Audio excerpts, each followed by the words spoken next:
Salam Bapak Ibu yang terkasih dalam Tuhan. Jumpa lagi kita dengan program Thanks God It's Monday. Saya berharap kita sehat-sehat aja di kemudian hari ini sampai selamanya Bapak Ibu ya tentunya ya. Nah, adapun sharing saya pada hari ini yang akan saya bawakan ya dengan judul Takut akan Tuhan. Nats pendahulu kita didasarkan pada Ulangan 10 ayat 12. Saya bacakan bagi kita. Maka sekarang, hai orang Israel, apakah yang dimintakan daripadamu oleh Tuhan Allahmu, selain takut akan Tuhan Allahmu, hidup menurut segala jalan yang ditunjukkannya, mengasihi Dia, beribadah kepada Tuhan Allahmu dengan segenap hati dan dengan segenap jiwamu. Bapak Ibu, jika kita perhatikan dengan seksama ayat ini, bahwa Tuhan perlu mengulang janji-janjinya dan perintahnya untuk bangsa Israel. Karena Tuhan melihat dengan kepala dan mata sendiri bahwa banyak orang-orang Israel yang beribadah secara teratur, tapi mereka tidak takut akan Tuhan. Bahkan tidak dilakukan dengan segenap hati dan dengan segenap jiwa. Ini adalah pelajaran bagi kita orang-orang percaya bahwa kita harus melakukan ibadah kita dengan sungguh, segenap hati, segenap jiwa, sehingga kita takut akan Tuhan. Mengapa harus dilakukan dengan segenap hati dan segenap jiwa? Karena hati dan jiwa inilah yang mengontrol seluruh tubuh kita. Jika kita takut akan Tuhan, maka tubuh ini gampang sekali dikendalikan untuk hal-hal yang baik, yaitu sesuai dengan kehendak Tuhan. Kata takut akan Tuhan dalam bahasa aslinya adalah yarah, mempunyai makna dan arti yaitu mengasihi dan menghormati Tuhan. Bukan karena ada apa-apanya, tapi karena apa adanya. Ya, didasarkan oleh segenap hati dan segenap jiwa. Bapak Ibu, perlu kita ketahui bahwa takut akan Tuhan tidak didapat ketika kita menjadi orang kaya, ketika kita menjadi seorang dermawan, seorang teolog, seorang pengkhotbah, apapun status kita, takut akan Tuhan tidak didapat melalui hal-hal seperti itu. Takut akan Tuhan didapat karena kita mengasihi dan menghormati Tuhan dengan segenap hati. Tentu melakukan firman-Nya dengan baik dan benar. Apa itu takut akan Tuhan? Alkitab memberi pengertian dalam Amsal 8 ayat 13. Saya bacakan buat kita bahwa takut akan Tuhan ialah membenci kejahatan. Aku benci kepada kesombongan, kecongkakan, tingkah laku yang jahat, dan mulut penuh tipu muslihat. Mengapa dimulai dengan dosa kesombongan? Ya, karena iblislah yang membawa dosa itu ketika iblis hendak mengkudeta Allah, iblis dibuang ke bumi ini.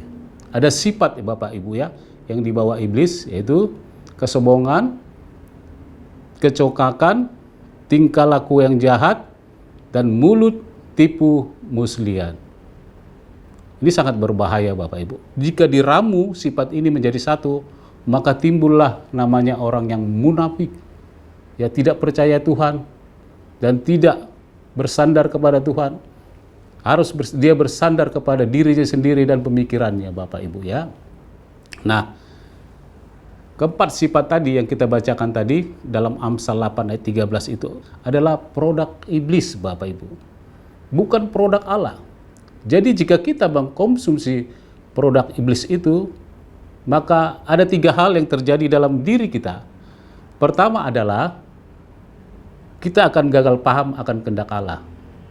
Kita tidak bisa bekerja sama dengan Allah, kita tidak bisa bermitra dengan Allah, menjadi sahabat Allah, tentu jauh panggang daripada api. Kedua adalah pikiran kita menjadi kadaluarsa. Artinya kita tidak bisa mencerna hal-hal yang baik, hal-hal yang berbentuk kebenaran. Ada resisten di dalam tubuh ini. sehingga pikiran kita tidak bisa mencerna hal yang baik, apalagi firman Tuhan. Yang ketiga yang terjadi, Bapak Ibu, terjadi penyusutan karakter ilahi dalam diri kita. Maksudnya apa? Bahwa tingkah laku kita bisa seperti binatang. Hanya binatanglah yang membunuh sesamanya, karena mereka tidak punya roh. Itulah salah satu alasan mengapa manusia bisa memutilasi anak, istri dan keluarganya, karena terjadi penyusutan karakter ilahi dalam dirinya.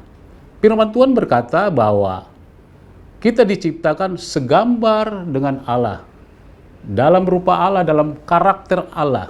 Tapi jika terjadi penyusutan karakter ilahi dalam diri kita, karena kita tidak takut akan Allah, maka timbullah hal-hal yang berbahaya dalam diri kita. Lalu apa solusinya, Bapak Ibu? Solusinya adalah kita harus menginstal sifat-sifat Allah dalam diri kita. Maksudnya bagaimana? Saya memberi contoh demikian. Jika kita membeli sebuah handphone yang baru, kita harus menginstal handphone itu agar kita bisa mempergunakan handphone itu dengan baik.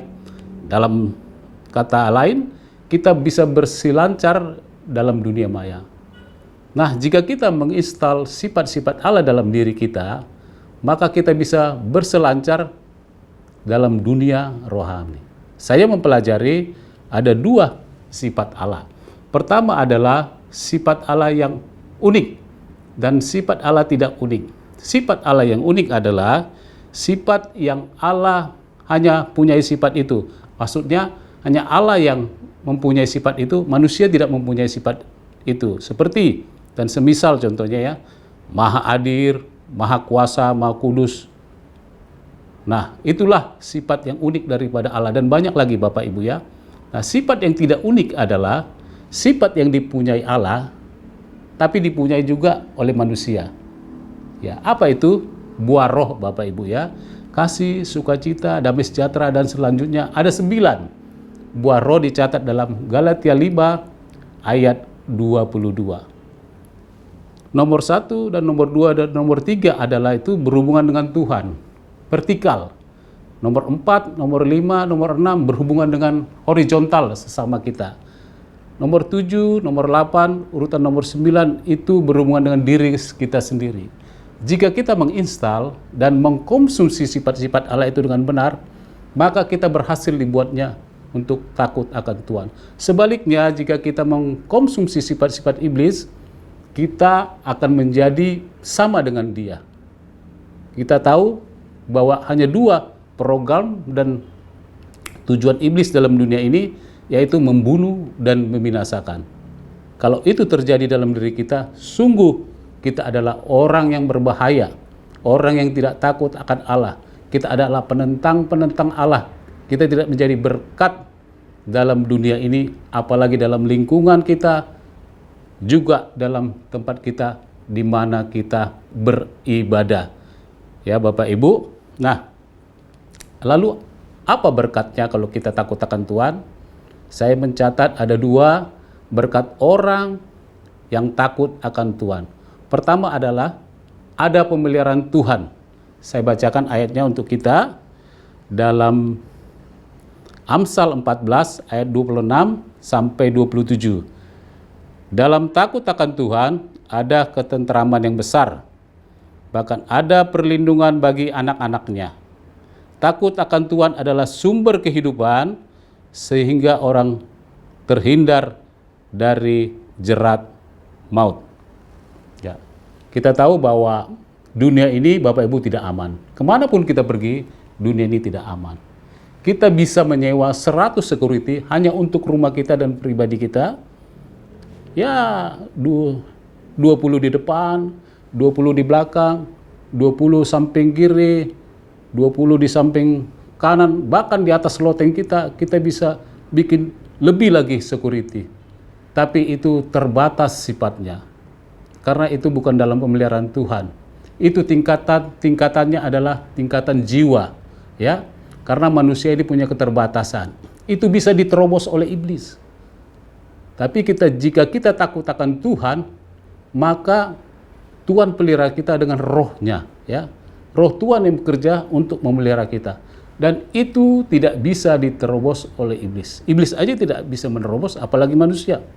Itulah kehebatan pemeliharaan Tuhan dalam diri kita jika kita takut akan Tuhan. Yang kedua, Bapak Ibu, berkat atas orang yang takut akan Tuhan adalah ada prioritas di mata Tuhan. Ya.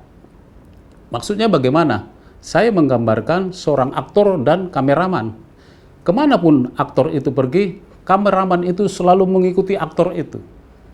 Baik dia makan, minum, bekerja, belanja, kameraman itu selalu mengikuti. Demikianlah kita menjadi biji mata Allah, mendapat prioritas di mata Allah. Bukan seperti CCTV, kemampuannya terbatas, satu arah, dan jaraknya pun 100-200 meter.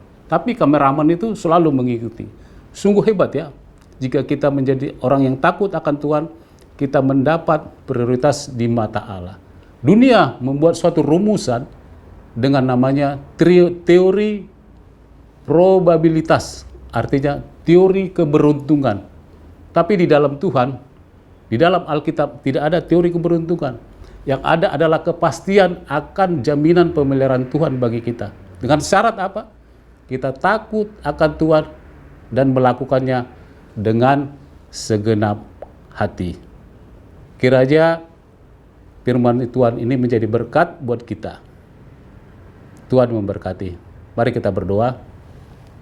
Kami mengucap syukur kepadamu Tuhan, Engkau sebagai penyelenggara hidup kami. Kami telah belajar sedikit saja untuk takut akan Tuhan. Kiranya Tuhan mampukan kami, karena kami adalah mempunyai kekuatan yang terbatas ya Tuhan. Kami tahu karena kekuatan dan terbatas kami ini, kami tidak bisa berbuat banyak. Hanya pemeliharaan Tuhan yang bisa membuat kami hidup sampai pada hari ini, yaitu kami mendapat pemeliharaan Tuhan jika kami takut akan Tuhan. Biarlah kiranya kami menjadi pribadi yang takut akan Tuhan. Mampukan kami melakukannya Tuhan. Dalam nama-Mu kami berdoa. Amin.